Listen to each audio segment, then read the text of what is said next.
I know what you're thinking. Seth Rogen and Charlize Theron. An unlikely pair, but definitely a power couple in this film.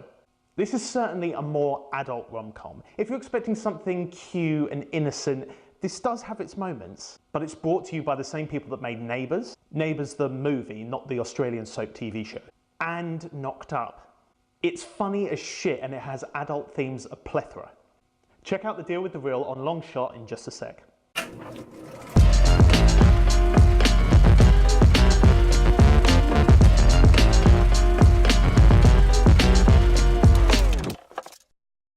Hey Reelers, Rob Harris here again, bringing you another film review from Rusty Reels, and today we're talking about the new Seth Rogen, Charlize Theron romantic comedy, Long Shot. Alright, so basic plot, you have Seth Rogen, who plays Fred, who by chance reunites with his childhood crush and babysitter from adolescence, Charlize Theron, who plays Charlotte.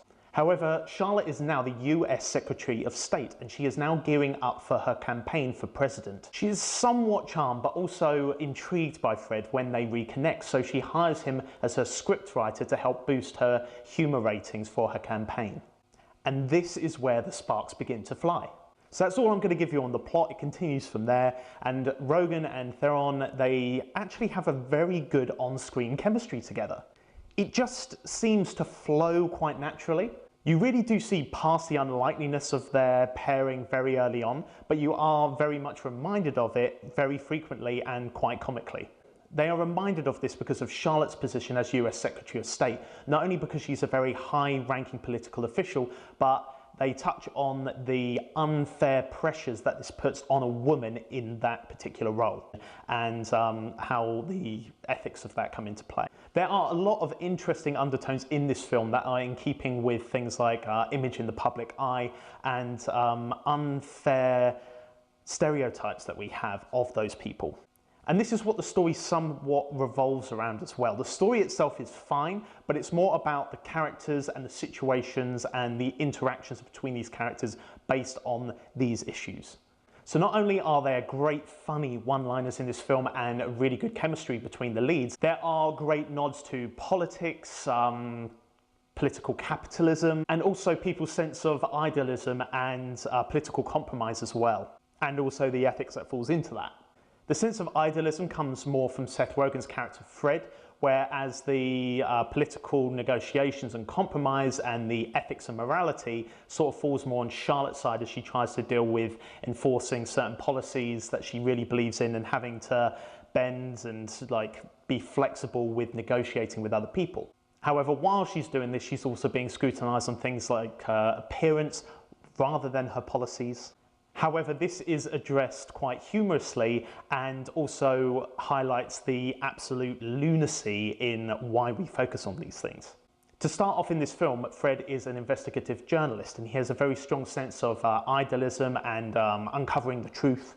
And later on in the film, this core belief system that he has, he is reminding Charlotte of her ideal 16-year-old self when she believed in the environment and saving the planet. And Charlotte, she does care about those things. She is in fact trying to push an environmental policy to forefront her campaign run as president. But it's interesting to see what things she's willing to reconsider in relation to getting backing for it. Bob Odenkirk, who you might recognise from Breaking Bad and Better Call Saul, plays the current US president.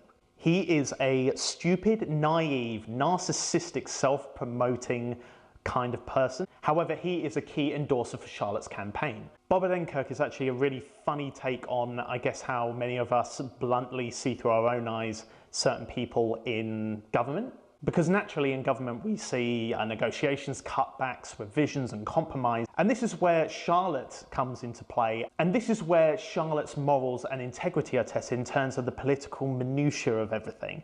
But also in relation to her feelings for Fred and how that reflects on her image. Charlotte's assistant Maggie, who's played by June Diane Raphael, is very anti-Fred. She doesn't like him very much and she is concerned for Charlotte's political standing and how it will reflect on her if she, who is very a Princess Diana type kind of character publicly, would be seen with someone like Fred, who she comedically relates to someone like Danny DeVito.